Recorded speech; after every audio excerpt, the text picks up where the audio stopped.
Imunisasi merupakan salah satu cara untuk mencegah penyakit berat bagi anak. Namun bagaimana jika ternyata vaksin yang anak-anak terima adalah vaksin palsu?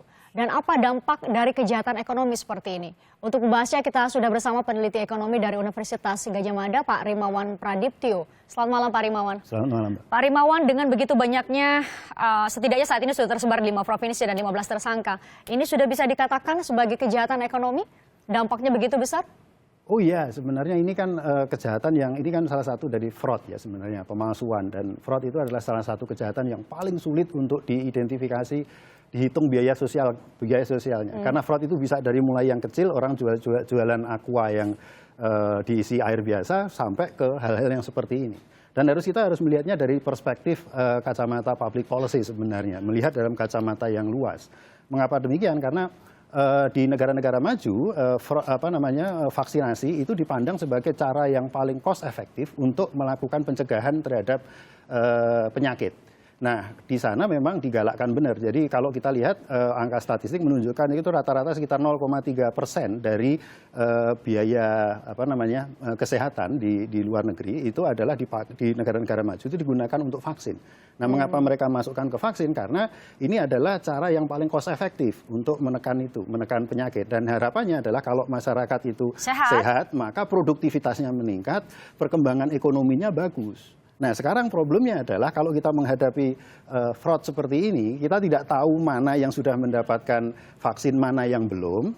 Dan sementara kita juga sudah menggunakan BPJS, jadi nanti kalau misalkan ada anak yang tidak mendapatkan vaksin palsu dan kemudian sakit, yang nanggung ini masyarakat loh.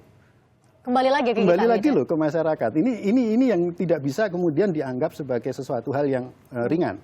Apalagi ketika beberapa hari yang lalu muncul katakanlah itu hanya 1%. Dampaknya. Pertanyaan saya, 1% dari apa? Dari penduduk Indonesia. Penduduk Indonesia 254 juta, Mbak. Banyak loh. Kalau itu 1% ya 2,5 juta. Jadi ini nggak jelas 1% ini dari mana.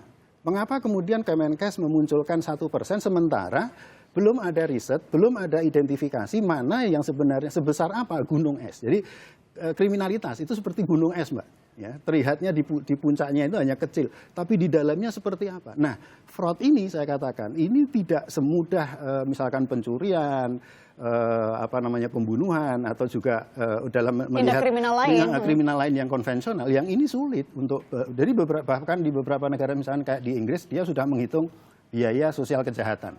Begitu sampai fraud berhenti, Mbak. Kenapa? Karena macam-macamnya banyak sekali, sehingga ini karena sangat kompleks, tidak ada yang belum ada yang sampai saat ini sejauh pemahaman saya yang menghitung besarnya biaya sosial dari fraud itu. Seharusnya itu sudah bisa dicegah begitu, karena ada 90 juta anak Indonesia yang seharusnya dijamin mendapatkan vaksin untuk mencegah jangan sampai mereka sakit di kemudian hari. Nah, ini problemnya begini sekarang. Ini bisnis ini sudah 13 tahun. Ditemukan 13 sejak tahun 2003 ya. Dan kalau kita lihat keuntungannya yang diperoleh oleh pasangan itu bisa ratusan juta per bulan. Ya. Sementara hampir-hampir di sini tidak seperti di korupsi ya. Korupsi itu ada OTT macam-macam ya. Yang ini kita berikan apresiasi juga pada Barreskrim yang mampu proses penyelidikannya 3 bulan. Ya. Ini satu hal yang achievement yang sangat hebat dan kami apresiasi itu. Nah, karena ini baru kena sekarang, maka ini insentif untuk orang untuk masuk mengimitate masuk ke bidang ini sangat besar sekali. Yang korupsi aja yang sering ditangkap tangan masih banyak yang korupsi ya. Apalagi berulang-ulang, apalagi di sini yang hampir-hampir di luar tidak banyak terekspos pemberitaan terkait dengan penyelidikan seperti ini. Seharusnya menurut Anda berarti sekarang pemerintah berfokus pada pencegahan begitu, jangan sampai akan ada pelaku lain, akan ada vaksin-vaksin palsu lain. Yang perlu dilakukan adalah memahami seberapa besar gunung es itu sekarang. Saya pikir ada baiknya pemerintah untuk transparan di sini, tidak perlu melakukan terlalu defensif, malah justru kita ini terbuka saja karena ini adalah kepentingan bersama. Tadi Menkes mengatakan bahwa ini jangan khawatir, vaksin palsu hanya terdiri dari cairan infus dan juga antibiotik, jadi tidak berbahaya bagi kesehatan anak-anak. Nah, tapi ada pertanyaan lain, itu vaksinnya dibuat di mana? Secara steril tidak? Steril tidak. Nah ini bagaimana? Kita tahu nggak kira-kira mana anak kan dikatakan begini, ya sudah kalau anaknya itu dapat vaksin palsu sekarang dibawa aja. Lah bagaimana kita tahu itu palsu atau tidak? Kan itu ada pertanyaan lagi dari masyarakat. Lalu bagaimana trust masyarakat terhadap vaksin yang ada sekarang ini? Nah ini kan harus hanya keterbukaan yang bisa menangani hal yang sangat besar seperti ini, yang sangat serius seperti ini, Mbak. Bentuk keterbukaan yang bisa dilakukan oleh Kementerian Kesehatan dan instansi-instansi lain yang terkait yang seharusnya seperti apa paling cepat untuk bisa di satu sisi menenangkan masyarakat, tapi juga tidak kemudian dalam tanda petik membuat mereka tidak tahu apa yang akan terjadi nantinya. Ya kita juga cek, misalnya yang pertama yang perlu dilakukan adalah seberapa besar sih ini praktek ini sudah terjadi. Harus secara terbuka ya? Secara terbuka. Ini sekarang ada lima provinsi. Apa benar ini hanya terjadi 5 provinsi? Ini yang harus kita kembangkan, kita cek. Ya. Kita terbuka saja kan. Lalu kemudian saya sepakat kalau misalkan rumah sakit atau klinik yang menggunakan itu kemudian mendapatkan sanksi. Nah ini kan ini cara untuk membuat efek jera juga, gitu, agar tidak diikuti oleh yang lain. Dan kemudian ini menetapkan ini sebagai salah satu tindak pidana yang sebenarnya sangat serius. Gitu. Karena harus diingat loh, ini dampaknya adalah panjang, banyaknya panjang, dan ini juga biasanya kan organized ya.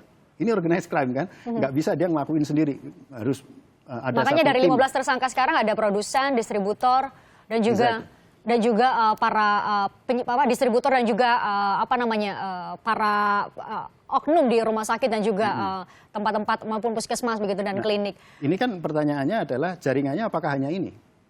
Ini 13 tahun loh, bisnis yang 13 tahun keuntungannya besar. Apakah hanya sebesar ini? Ini ini masalah kita bersama.